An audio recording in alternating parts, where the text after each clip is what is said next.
Hi guys, welcome back to my YouTube channel. My name is Rosie and this is my husband Jeremy. So at the moment we are doing an 11-week 200-hour yoga teacher training program. It's every Saturday and Sunday from 8:30 in the morning until 5:30 at night, so it's 8 hours a day, Saturday and Sunday for 11 weekends. So we've just finished, well actually, okay, so it's actually Friday and last weekend we didn't record our kind of weekly update because Saturday you wanted to fly the drone, Sunday I think we were just tired and wanted to relax in the hot tub, and then kind of we put it off this whole week. So it's now Friday, but we're going to try and remember what we talked about and kind of update you guys and also kind of keep a memory for us as well.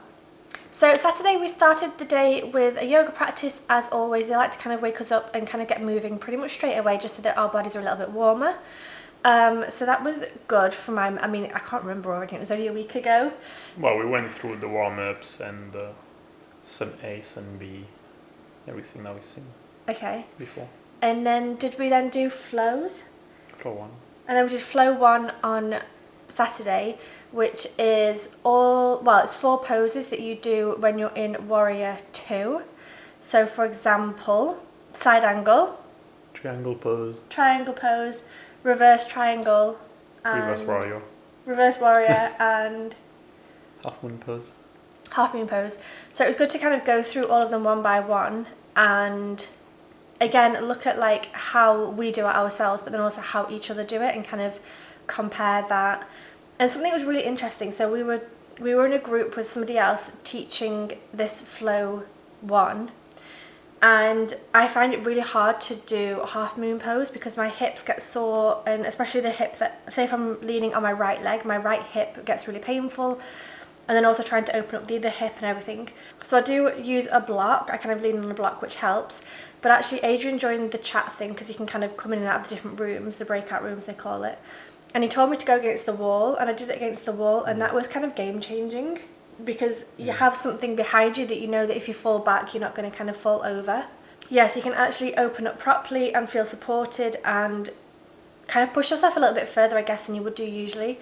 So that was really cool. Yeah.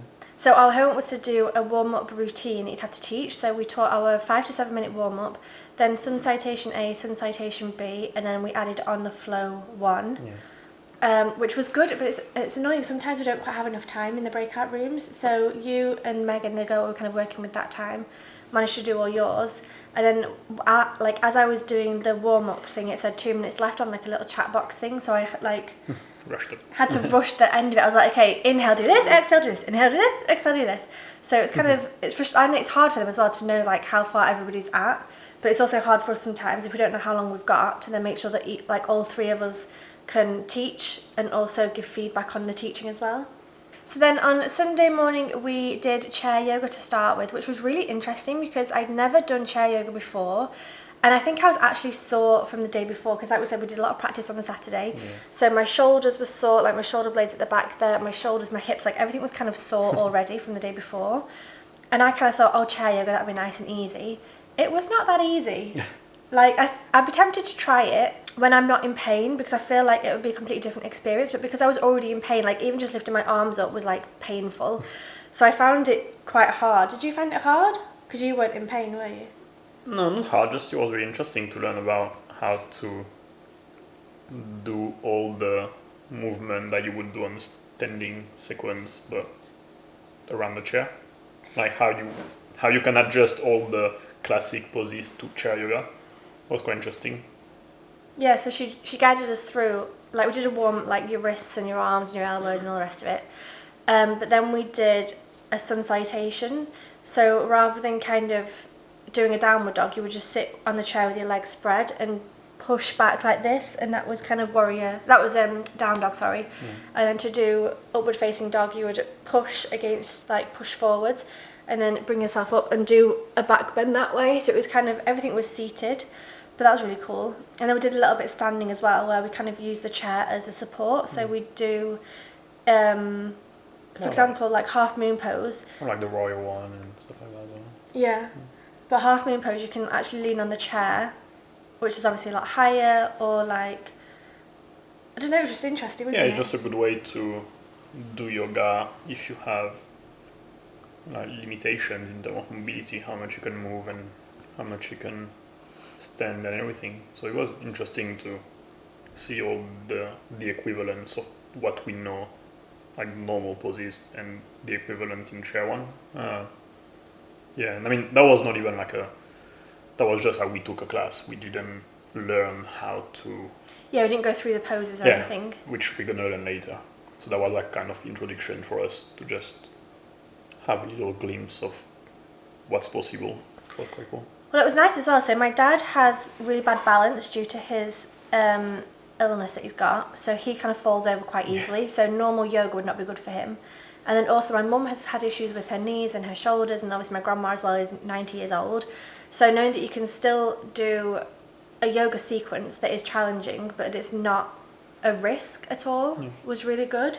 So I'm really looking forward to doing that with them. I mean, they're not the most into fitness anyway, so I don't know if they would enjoy doing it, but it would be nice to know so that if I ever have somebody like that, like it would be nice to get my dad doing stretches and things without, you know, the worry of falling over or toppling over.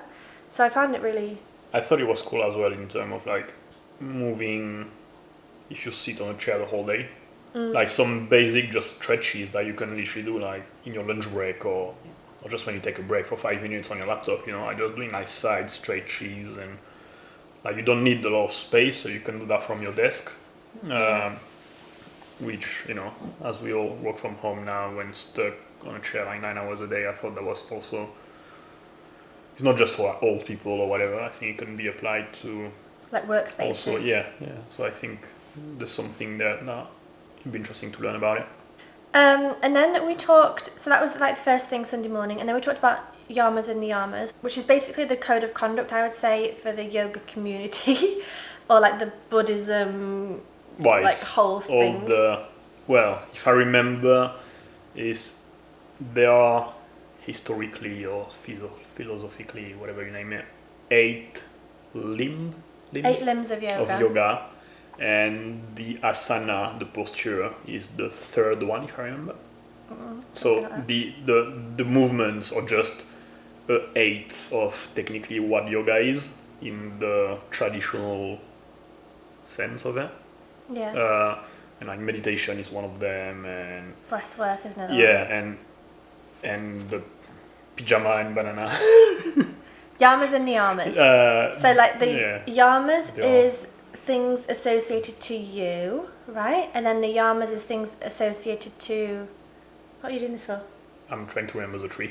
Oh, it was like... I'm trying to see, the left Michael side Jackson. of the tree was other people, like don't steal and stuff like that. Yeah. And the other side was about you, like self-esteem, be humble, stuff like that.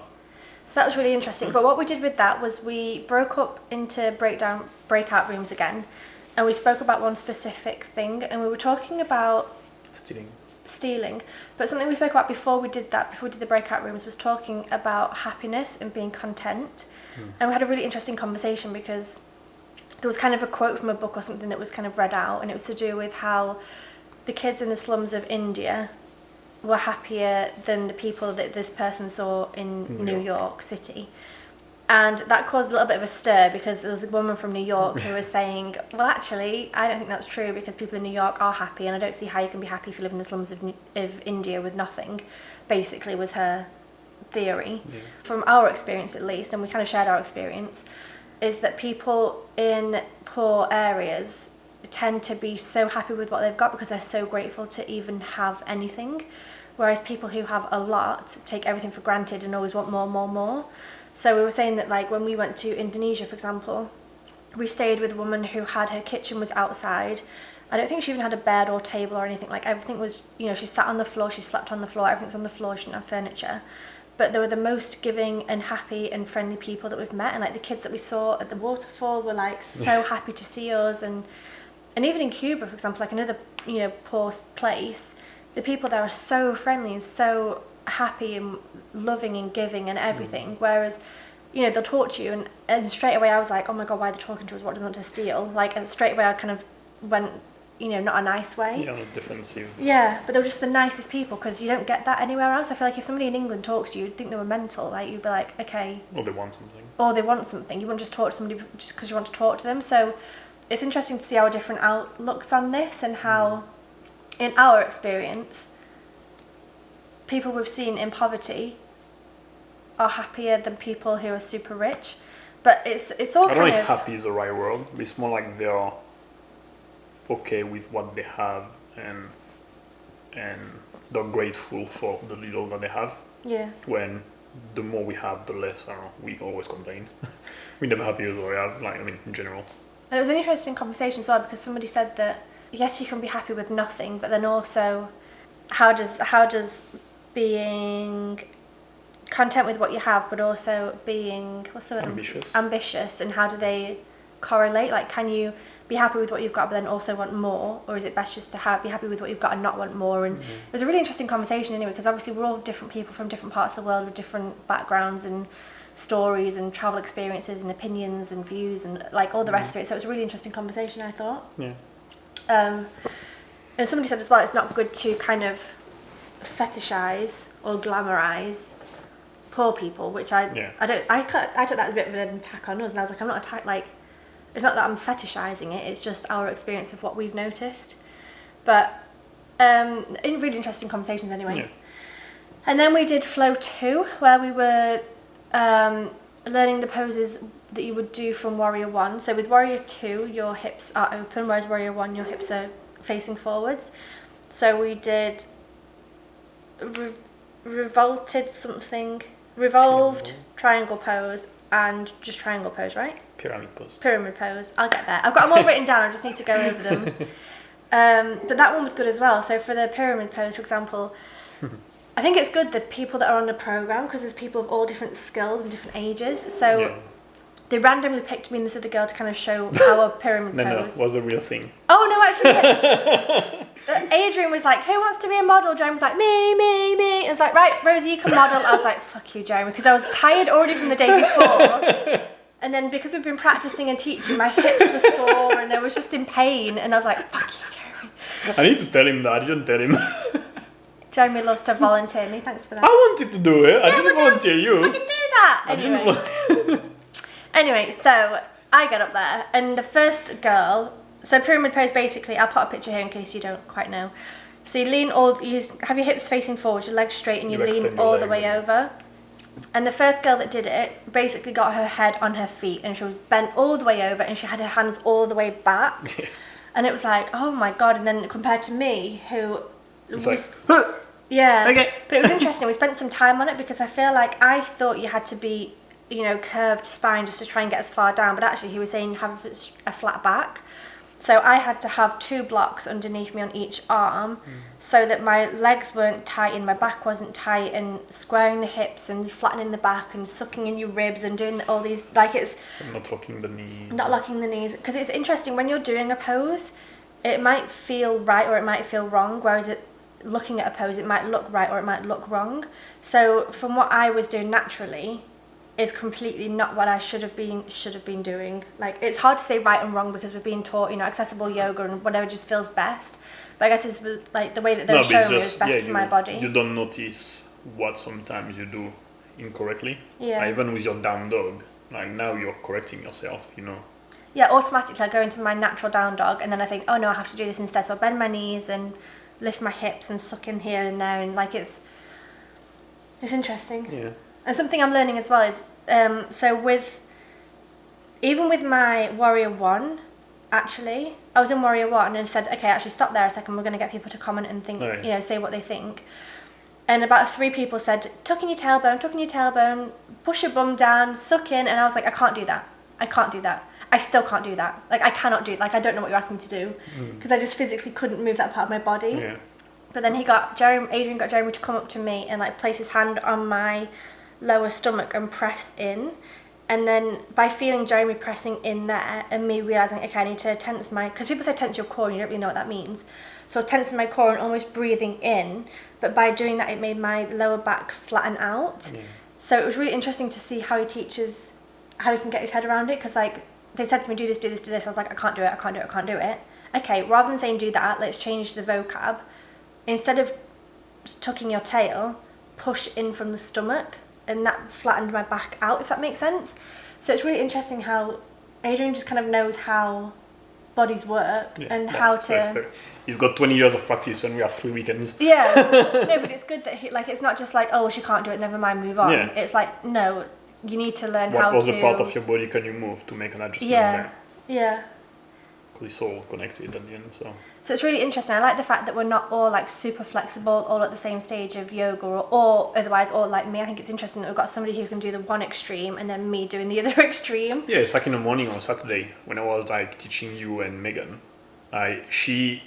When she does a down dog, she's like a perfect pyramid like that. Yeah. When like I mean, super curved. you have your knees bent, your back is like curved, like you're like the opposite of like in terms of like visually. So it's like, okay, how can I, Because we're learning as well how to give verbal cues to people.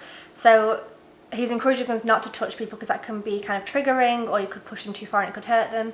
So it's more about looking at what they're doing and thinking, okay, so start from the base. So start with like the feet. Okay, what's wrong with the feet or what's good with the feet? And then move up to the ankles, the knees, the hips. Okay, so you need to square your hips, you need to open your hips, you need to do this, that, and the other. So it's interesting when you have two students to look at, because you're like, okay, well, you need to do this, but then you need to do that. And then, oh, actually, no, now you've done that, you need to do this instead. And actually, no, now you've done that, you need to do that instead. So it's interesting. And also you need to not speak for 3 hours. Yeah. So it's like, how can I say something that's relevant for everyone without taking 25 minutes? So they don't stay there forever and get stuck.